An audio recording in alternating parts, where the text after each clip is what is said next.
Bonjour tout le monde. Pendant cette séance, nous allons essayer de voir comment peut-on créer un article et le paramétrer. Et j'avais précisé dans ma première séance qu'on aura besoin un petit peu de métier, d'accord, parce que la partie paramétrage nécessite que la personne connaisse plus ou moins un petit peu de base relative aux différents métiers tels que l'achat, vente, stock. Mais pour le moment, nous allons essayer de voir d'une manière facile et simple, d'accord, comment peut-on créer un article et comment on va le paramétrer. Donc, normalement, l'article se trouve dans Inventaire ou bien Gestion de stock, dans l'application Inventaire. Alors, je clique. Alors, vous allez trouver ici, il y a l'article, donc on peut y accéder. Je reviens en arrière. On peut le trouver dans l'application Achat. Vous avez ici Article aussi. Et on peut le trouver aussi dans la partie ou bien dans l'application Vente. Vous voyez qu'il y a ici l'article. De la même façon, je peux le trouver dans l'application Comptabilité. Alors, pour moi, si jamais je veux créer un article, je vais aller directement à gestion de stock, inventaire. Je clique sur article ici. Et bien sûr, je vais commencer à créer. Alors, puisqu'on vient de commencer, et je viens de créer l'application Odoo chez eux, d'accord, en cloud. Alors, il n'y a pas encore d'article, donc je vais créer un. Je clique sur créer. Et bien sûr, il y a un formulaire qu'il faut remplir. Alors, on va commencer par le nom. Je vais, par exemple, donner le nom d'un article qui s'appelle table.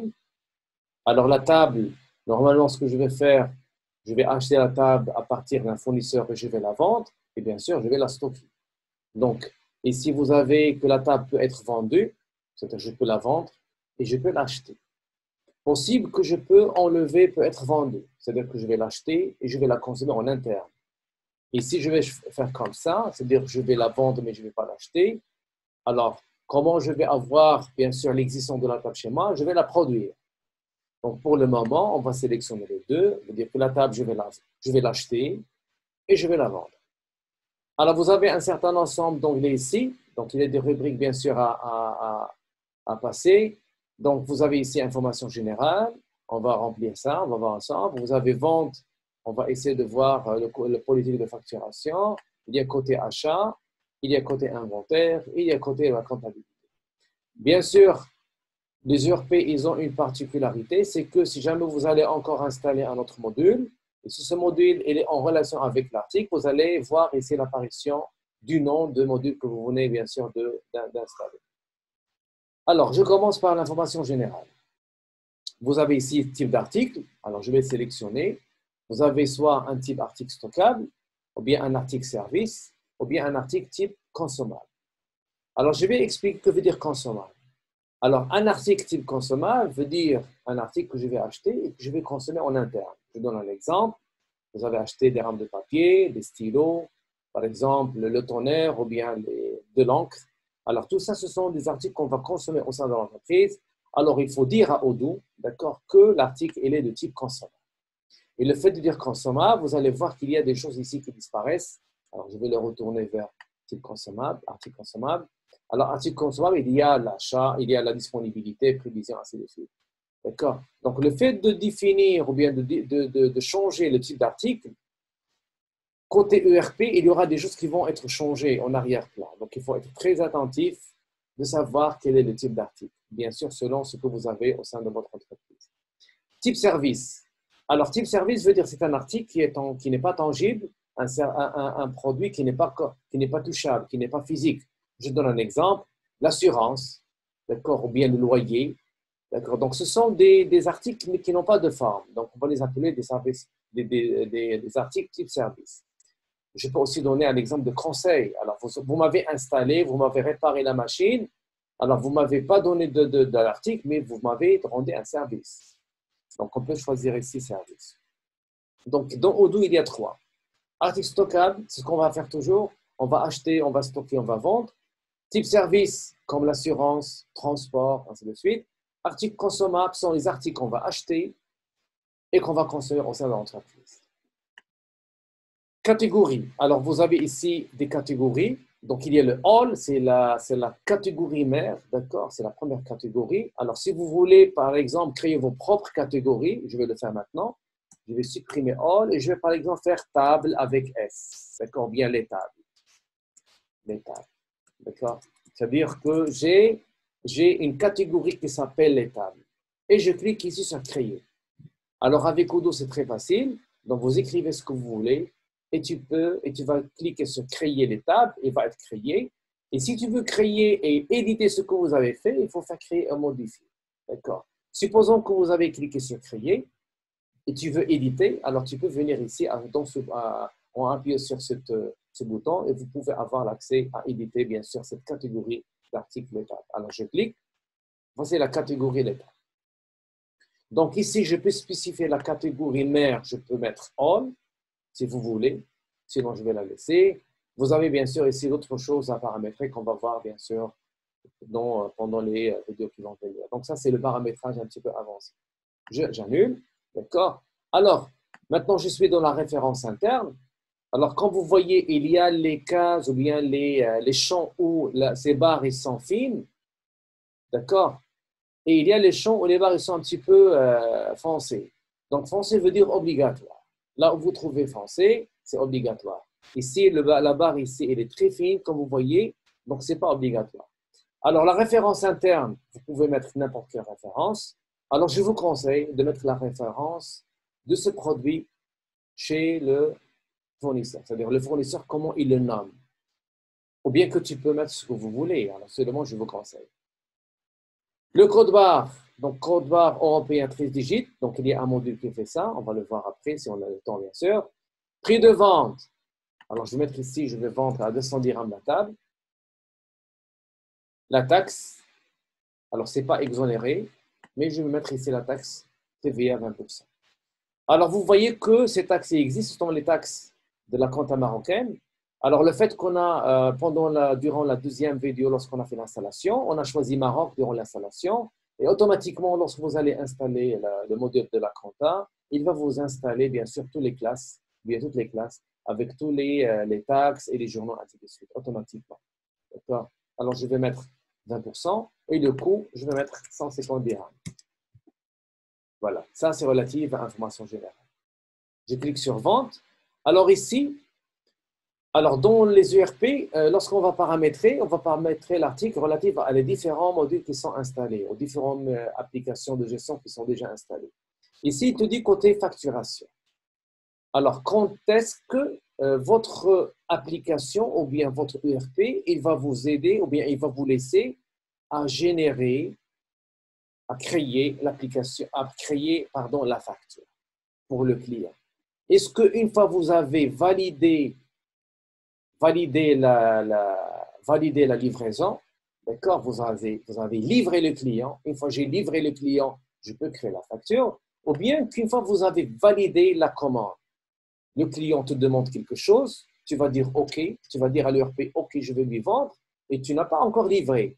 Alors le système, il peut vous laisser à générer la facture de vente. Donc vous avez le choix, et ça dépend bien sûr de la politique de gestion relative à votre entreprise. Alors moi, je vais facturer les clients une fois j'ai validé la commande. Côté achat. Alors, côté achat, vous avez ici fournisseur. Alors, normalement, qu'est-ce que je suis en train de faire? Je suis en train de créer un nouveau article et le système me dit, si vous voulez affecter, d'accord, fixer, établir un fournisseur pour cet article. Quelle est la raison? La raison est la suivante. La raison, c'est que l'ERP, il va m'aider si jamais j'arrive à un seuil, j'arrive à un minimum de stock, j'arrive à un point où je dois faire un achat. Donc, automatiquement, l'ERP, il aura cette possibilité à vous faire des commandes d'achat, mais il doit savoir d'où il va acheter. Alors, c'est là où on doit normalement déterminer le fournisseur. Donc, on peut déterminer un fournisseur, deux ou bien plusieurs. Alors ici, la facture relative à l'achat, ce n'est pas exonéré, mais je vais faire 20%. Donc, ça dépend de ce que vous faites. Maintenant, la politique de contrôle de facturation, comme on a fait côté vente, ici côté achat. Alors ici, normalement, on va pas, c'est pas nous qui vont créer l'article, qui vont créer la facture, mais la facture, nous allons la recevoir à partir du fournisseur. Mais le fait de dire qu'on va la recevoir à partir du fournisseur, veut dire que vous allez la saisir. Mais quand est-ce que le système va vous laisser à saisir? Est possible, il va vous aider aussi à une saisie automatique. Donc, je vais lui dire, une fois que j'ai reçu la marchandise, laissez-moi à créer la facture, ou bien tu peux me dire à générer la facture, ou bien une fois que j'ai validé la commande d'achat, une fois que j'ai validé la commande d'achat dans le système, même si je n'ai pas encore reçu de la marchandise, essayez de me créer, ou bien laissez-moi à créer la facture d'achat. Parce que cette facture, je vais la recevoir, mais je vais anticiper, je vais la recevoir, et je vais trouver que le système a généré déjà la facture, je vais la comparer, et bien sûr, après, je peux la valider. Voilà. Alors, pour mon cas, moi, je laisse des politiques de contrôle relatives à les quantités commandées. Maintenant, je vais aller à inventaire. Alors, nous avons ici les opérations, c'est-à-dire ce qu'on appelle les routes, c'est-à-dire que si jamais j'ai besoin de l'article, comment je vais procéder pour l'avoir au sein de mon entreprise? Soit que je vais l'acheter, c'est notre cas, ou bien que je vais le produire, si jamais je fais la production, ou bien que je peux faire un transfert entre entrepôts, entre locations, entre entreprises. D'accord? Alors, le cas qu'on a pour le moment, c'est achat, parce qu'on n'a pas installé la production et on n'a pas encore validé les méthodes de transfert interne. Donc, il y a le moyen comment on peut faire ça. D'accord? Et bien sûr, je peux voir ce diagramme. Alors, vue diagramme, je clique. Alors, ça, c'est nouveau dans la version 14. Il n'était pas dans la version 13. Donc, les gens qui ont vu avec moi la version 13, ça, c'est nouveau. Alors, ici, il vous dit ici comment vous allez recevoir l'article. Il y a à partir d'un partenaire, d'un vendeur, d'un fournisseur. Ici, vous avez votre stock. Et ici, vous avez dans votre stock d'allocation, bien l'emplacement qui s'appelle customer, c'est-à-dire mes clients. Et vous avez ici les actions. À partir de vendeur au stock, on part de la réception. Et à partir de votre stock vers le client, on part de la livraison. D'accord? On va voir ça après. Je reviens, je clique ici dans ce lien table, je reviens à la table. Voilà. Je vais cliquer sur le bouton modifier pour continuer le paramétrage de l'article. Alors ici, le responsable, qui est le responsable de l'article, pour le moment, je suis seul au sein de l'entreprise, parce que normalement, si on va faire le recrutement, on va recruter des employés, ou bien que tu peux créer des employés directement dans l'application. Et vous allez avoir ici un certain ensemble d'employés que vous pouvez affecter comme étant responsable à cet article. Et donc, c'est moi le seul. Ici, vous aurez besoin d'affecter le poids de votre article et le volume. Alors, le poids relatif, si jamais vous allez, par exemple, payer les frais de transport, d'accord? Donc, on doit savoir le prix, donc on doit savoir le poids. De la même façon, volume, si jamais vous allez stocker le volume, vous allez, stocker le produit dans votre entrepôt et vous voulez savoir la taille de cet article, c'est-à-dire son volume, pour savoir le volume de votre emplacement. Donc, on aura besoin de ce paramètre. Et bien sûr, ici, côté logistique, je dois savoir le délai de livraison en fil. C'est en jour. Une journée, 2 journées, ainsi de suite. Voilà. Maintenant, je vais aller à la comptabilité. Donc, qu'est-ce que j'ai dit l'autre fois dans la vidéo précédente? Que normalement, Odoo, il va nous faciliter les écritures comptables. Même si nous n'avons pas beaucoup de connaissances en comptabilité, l'URP va faire ses écritures dans les classes que normalement on doit spécifier. Donc, si ça vient le métier de la comptabilité, d'accord? Donc, ici, il faut définir le compte de revenus et ici, il faut définir le compte de dépenses. Alors, supposons que vous ne connaissez pas la compta, d'accord? Alors, que veut dire le compte de revenus? Veut dire que c'est une place où nous allons écrire tout ce qu'on a vendu. C'est comme un registre avec une adresse. Cette adresse est un ensemble de numéros. De la même façon, donc, compte de dépenses, c'est un livre, c'est un registre où vous allez écrire tout ce que vous avez acheté. Alors, si jamais vous n'avez jamais vu ça, compte de revenu, l'opération, est-ce que c'est vente ou bien achat? Alors, vous allez me dire que c'est vente. Donc, je vais écrire directement ici vente. Et vous voyez que Odoo, automatiquement, il sélectionne, il filtre une liste. Ce sont normalement des classes, d'accord? Des noms des registres. Et ici, vous voyez que c'est vente de marchandises au Maroc. Le numéro, c'est la classe 7. Donc, c'est 711. Donc, si vous connaissez déjà le nombre, vous allez l'écrire directement. Alors, regardez, je vais supprimer vente et je vais mettre ici 711. Vous voyez, c'est l'apparition de la classe 711. Alors, je sélectionne. Si vous avez oublié le compte de dépenses, alors je vais mettre ici achat. Alors, achat, c'est achat de marchandises groupe A. Si jamais vous connaissez le nom, vous allez écrire 6111 et vous allez bien sûr choisir la classe 6. Alors, je pense que c'est facile. Donc, il y a une facilité côté application. Voilà. Alors, on a bien sûr paramétré les différents onglets ici relatifs à cet article. Alors, si jamais on veut gérer la quantité minimale, bien sûr, à avoir au sein de votre entreprise, je vais venir ici à règle de réapprovisionnement. D'accord? C'est-à-dire que je vais essayer de dire à Odoo, d'accord, si jamais j'atteins 5 tables, 3 tables, un minimum, tu dois m'alerter, tu dois me dire qu'il y a un besoin. Alors, le fait qu'il va savoir ça, possible, il va m'envoyer un SMS ou bien un email, d'accord? Mais normalement, je peux dire à Odoo encore plus, si vous connaissez cette information et vous avez cette notification, au lieu de m'envoyer un mail, essayez de créer vous-même la commande d'achat et la laisser à ce que je la valide. Donc, si on va spécifier le minimum, Odoo va nous gérer le besoin.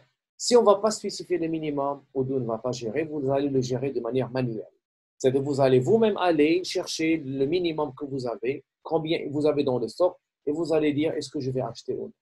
Alors, si jamais on veut définir un minimum, il faut venir à ce bouton ici, ce qu'on appelle Smart Button, un bouton intelligent. Alors, je clique là.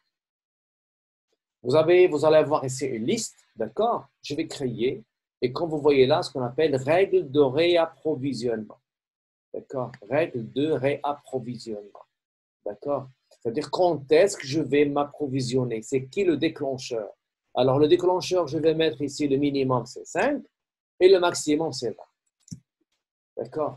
Donc, le minimum, 5. Que veut dire 5? Si jamais j'atteins 5 ou bien inférieur, il faut me dire qu'il y a un manque, qu'il y a un besoin côté table. Et que veut dire 20? Je dis à Odoo que vous allez créer une commande et vous allez acheter à ce que le stock soit égal à 20. C'est-à-dire, si il me reste dans le stock 4, il va m'acheter, il va me commander 16.